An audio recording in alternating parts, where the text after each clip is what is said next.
안녕하세요.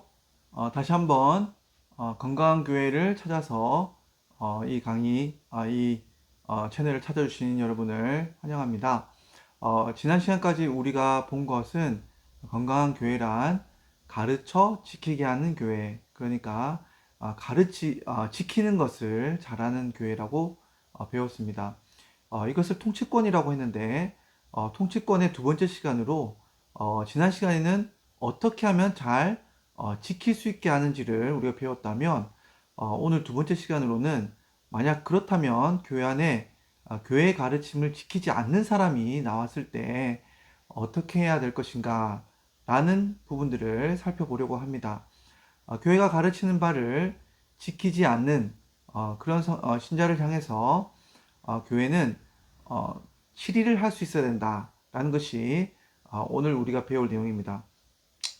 그러니까 무언가 교회가 가르치는 바를 잘 따르지 않는 그런 교인을 향해서 교회는 혼을 낼 수가 있고 징계를 할 수 있어야 되는데, 이것에 대해서 우리가 오늘 네 가지를 좀 살펴보려고 합니다. 첫 번째는 교회가 정말 이렇게 징계할 수 있는 그런 권한이 있는 곳인가, 그런 권세가 있는가라는 것이 첫 번째 우리가 살펴볼 내용이고, 두 번째로 만약 그렇게 교회가 치리를 한다면 그 치리의 목적은 어디에 있는가라는 것을 살펴볼 것이고, 세 번째로는 그렇다면 어떤 신자, 무슨 죄가 치리의 대상이 되는지를 살펴보고, 마지막으로 치리가 되는 대상이나 그 치리가 대상이 되는 그 죄는 어떻게 치리가 이루어지는가, 치리의 방법에 대해서 오늘 네 가지를 살펴보도록 하겠습니다. 먼저 우리가 볼 것은 치리가 과연 교회가 할 수 있는 권세인가, 그런 권한이 있는가 라는 것인데, 이것에 대해서 이미 예수님께서는 베드로를 통해서 교회가 그런 권세가 있다라는 사실들을 알려주셨습니다. 마태복음 16장 19절 말씀을 보면 잘 나와 있습니다. 말씀을 보면 내가 천국 열쇠를 내게 주리니 내가 땅에서 무엇이든지 매면 하늘에서도 매일 것이요 내가 땅에서 무엇이든지 풀면 하늘에서도 풀리라 하시고, 자, 여기에 나와 있는 이 땅에서 매면 할 때 여기 있는 맨다는 표현과 또 풀린다는 표현은 결국 교회가 어떠한 죄인, 뭐 어떤 죄에 대해서 치리를 할 수 있는 권한을 말해주고 있습니다. 그 열쇠, 천국 열쇠, 하늘의 문을 열 수 있고 닫을 수 있는 열쇠가, 치리의 열쇠가 교회에 주어졌다라는 것입니다. 그러니까 신자를 하나님께서 신이 하늘에서 벌하시고 그 죄에 대해서 물으시는 것처럼, 교회도 당연히 하나님을 대리해서 이렇게 죄에 대해서 물을 수 있는 권한이 있다라고 말해 주시는 거죠. 그렇다면 이제 우리가 살펴볼 것은 이 치리의 목적이 어디 있는가라는 겁니다. 이 치리에 대한 목적은 히브리서 12장 6절, 7절 말씀에 잘 나와 있습니다. 주께서 그 사랑하시는 자를 징계하시고 그가 받아들이시는 아들마다 채찍질 하심이라 하였으니 너희가 참음은 징계를 받기 위함이라. 하나님이 아들과 같이 너희를 대우하시나니 어찌 아버지가 징계하지 않는 아들이 있으리요. 여기 말씀에 따르면 하나님께서 신자들을 치리를 하시는데, 징계를 하시는데, 왜 징계하시는가? 바로 아버지가 아들을 훈육하시는 것처럼 바로 하나님께서 교회 교인들 신자를 치리하고 징계하신다라는 겁니다. 그러니까 이 징계의 목적은 무엇이 되겠습니까? 바로 훈육, 그러니까 올바로 돌이키게 하기 위해서, 바로 서게 하기 위해서 징계하시는 것이지 죽이려고 한다거나 벌 자체를 주려는 목적에 있는 것이 아닌 겁니다. 그러니까 교회 치리는 항상 목적이 어디를 향할 수밖에 없냐면 회개, 올바로 서는 것에 향하도록 하기 위해서 교회 치리의 모든 방향이 맞춰진다는 것을 우리는 알 수 있습니다. 자, 그럼 세 번째 우리가 살펴볼 것은, 과연 그러면 교회가 이 천국 열쇠를 가지고 치리를 할 때 자녀처럼 치리를 할 때 어떻게 어떤 죄에 대해서 치리를 할 수 있는가라는 것을 우리가 봐야겠죠. 자, 우리가 살펴볼 죄는 첫 번째 특징은 모든 신자의 죄를 다 벌하는 것이 아니라 드러난 죄에 대하여 교회가 치리한다는 겁니다. 이 드러난 죄라는 느낌은 기소되어 있는 그러니까 어떤 죄에 대해서 고발이 이루어지고 기소가 되었을 때 비로소 재판이 열리는 것처럼 공적으로 재판이 열릴 수 있는 것처럼 누군가가 이 죄에 대해서 고발하거나 피해자가 혹은 교회 여러 피해자들이 교회 당회에 알려줄 때 고발을 할 때 비로소 그 죄는 치리의 대상이 되는 것입니다. 그러니까 어떤 개인 간의 죄가 있어서 서로 용서하고 또 그 죄를 서로 용납하고 서로가 문제가 해결되었다면 그 죄는 사적인 죄가 되는 것입니다.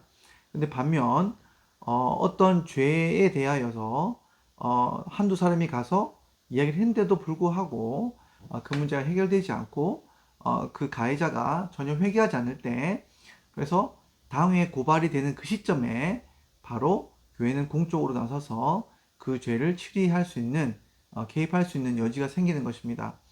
그리고 이 죄가 우리가 두 번째로 볼 것은 경중을 가려야 될 수 있습니다. 아주 사적이고 공적인 그런 죄가 아니라 아주 사적인 죄라면 권면하고 또 교회가 아직 드러나지 않는 것에 대해서 권면하고 개인적으로 치리를 할 수 있지만 보통은 이 치리라고 할 때는 이 죄가 공적인 여러 사람에게 영향을 미치는 그런 영향이 있을 때 비로소 그 죄가 치리의 대상이 되는 겁니다.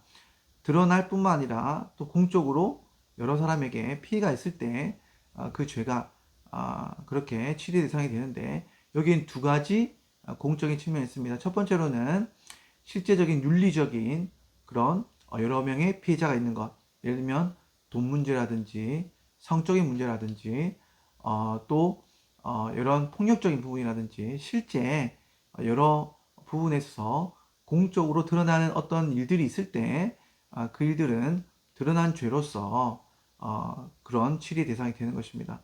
두 번째로는 어떤 교회 기본 진리, 중요한 진리를 해치는 가령 예를 들면 이단의 문제와 같은 그런 진리의 문제를 해야 하는 그러한 일들에 대해서도 공적으로는 진리를 해야 할 수 있는 부분이 되기 때문에 공적인 어떤 이단 사상을 가르친다거나 교회에서 그런 성경공부를 하게 되면 그것도 치리의 대상이 되는 것입니다. 자, 마지막으로 우리가 볼 것은 그러면 이런 치리의 대상에 대해서 교회는 어떤 벌을 내릴 수 있는가, 형벌을 내릴 수 있는가, 라고 하는 것입니다. 우리가 이 부분에 대해서는 첫 번째 우리가 주의해야 될 것은 교회의 형벌은 세상과 다르게 영적인 부분을 다루는 것이기 때문에 그 형벌 역시 영적인 형태로 이렇게 취해져야 한다는 것입니다. 물리적으로 누군가를 위해한다든지 폭력을 행사한다든지 감금한다든지 이런 것들은 교회가 할 수 있는 형벌의 종류가 아닙니다. 우리가 화면을 보면 알겠지만 첫 번째로는 수창금지, 심무금지, 정직, 면직, 출교 이와 같은 형벌의 종류가 있습니다. 물론 더 있을 수 있겠지만 대표적으로 이 다섯 가지를 들 텐데 수찬금지라고 하는 것은 성찬식에 참여할 수 없는 그러니까 떡과 포도주를 나눠주지 않는 그것이 바로 수찬금지 형벌이라 하겠습니다. 시무금지는 어떤 직분을 받은 그 일 중에 직분에 맡은 일 중에서 일부 업무에서 배제되는 것을 말합니다. 정직은 그 직분의 전체 업무를 일정 기간 동안 하지 못하는 걸 말하고 면직은 아예 그 직분 자체가 없어지는 것, 면직되는 것을 말하고 다섯 번째로는 가장 심한 큰 형벌로는 출교가 있습니다. 그러니까 교회에서 나가야 하는, 교회를 벗어나야 하는, 쫓겨나는, 그것이 바로 마지막 형벌의 단계라 하겠습니다. 교회는 이렇게 아주 다양한 형태의 형벌이 있는데, 아래로 내려갈수록 더 형벌의 경중이 그 무게가 크다고 하겠습니다. 점점 커지는 형벌 가운데 회개해야 할 목도, 공적인 그 형벌의 크기도 점점 커지게 되는 것입니다. 그리고 모든 형벌에 있어서 목적은 앞서 살펴본 것처럼 회개의 그 방점이 있는 것입니다. 그러므로 그 단계마다 회개가 이루어지면 바로 형벌은 더 이상 진행되지 않고 교회는 형벌을 멈추게 됩니다. 예를 들면 수찬 금지를 했는데 회개했다면 다음 단계로 나가지 않습니다. 수찬 금지 다음에 심우 금지까지 했는데 심우 금지를 하고 난 다음 회개를 한다면 교회는 더 이상 형벌을 내리지 않습니다. 이런 방식으로 회개가 이루어지는 것을 목적으로 형벌의 단계가 이루어지는 것입니다. 그리고 이 회개가 이루어졌다고 할 때 교회는 단순히 입으로 고백하는 그런 회개가 아니라 확실한 회개의 표징을 볼 수 있도록 회개의 그런 열매들을 확실하게 확인할 수 있는 그런 절차들이 필요한 것입니다. 자, 오늘 우리가 이 교회의 건강한 교회를 위해서는 말을 듣지 않는, 그러니까 교회의 가르침을 따르지 않는 경우에는 교회가 벌을 내릴 수 있다, 치리할 수 있다라는 것에 대해서 배웠습니다. 그럼 이 치리를 하는 목적은 회개에 있었습니다. 그리고 이 치리를 행하지 않을 때 결국에는 교회 누룩이 떡덩이가 다 퍼지듯이 교회 건강을 해칠 수 있다는 것을 우리가 배우고 교회 치리가 있어야만 비로소 교회가 건강을 지킬 수 있다는 사실들을 오늘 배우게 됩니다. 자, 그러면 마지막으로 우리가 한번 살펴보겠습니다. 정말 교회가 건강해서 치리를 잘할 수 있는 교회라는 것을 우리는 어떻게 판단할 수 있을까요? 첫 번째, 치리의 주체는 당회입니다. 그러므로 당회가 구성되어 있지 않은 교회는 기본적으로 이 치리를 행할 수 없는 교회이기 때문에 교회는 건강하기가 쉽지가 않습니다. 예를 들면 당회는 담임 목사님과 장로님들로 구성이 되는데 교회 목사가 없거나 담임 목사가 아닌 또 선교사님이나 전도사님이나 어떤 일반 성도가 교회를 세우고 있다면 그 교회는 지금은 건강해 보일 수 있을지 모르겠지만 뭔가 문제가 있을 때 교회의 가르침을 누군가 지키지 않을 때 그것을 징벌할 수 있는 길이 없는 것입니다. 그러니까 장로님과 목사님과 그런 당회가 잘 구성되어 있는 교회를 살펴야 우리가 그 교회를 통해서 건강하게 치리가 시행될 수 있다는 것을 확신할 수 있겠죠. 두 번째로는 어떻게 그러면 이 치리를 잘하는 건강한 교회를 할 수 있는가 라고 했을 때 두 번째는 신학이 살아있는 교회여야 한다는 거죠. 자, 신학이 살아있다는 것은 뭡니까? 그러니까 신학이 살아있다는 것은 바로 치리의 기준점이 아주 성경적이고 명확하다는 걸 의미합니다. 치리의 기준이 되는 신학이 없는 교회에서는 결국 치리라는 것이 이루어질 수 없고 정치적인 힘에 의해서 그 치리가 시행되지 못하고 정치 싸움으로 바뀌는 것을 우리는 계속해서 보게 됩니다. 그러니까 교회가 파벌로 나뉘어져 있다. 누군가를 중심으로 교회가 찢어져 있고 나눠져 있다. 라고 하면 그 교회는 치리를 시행하기가 힘듭니다. 자, 우리 여기까지 오늘 건강한 교회 기준인 치리에 대해서 배워보았습니다. 우리 다음 시간에는 또 마지막으로 또 건강한 교회가 어떻게 그 사역을 시행할 수 있는지 또 제사장의 역할을 감당할 수 있는지를 살펴보면서 마지막 또 교회 권세에 대해서 살펴보도록 하겠습니다. 자, 여기까지 함께 해주셔서 감사하고 다음 시간에 또 업로드할 때 함께 뵙고 인사드리겠습니다. 감사합니다.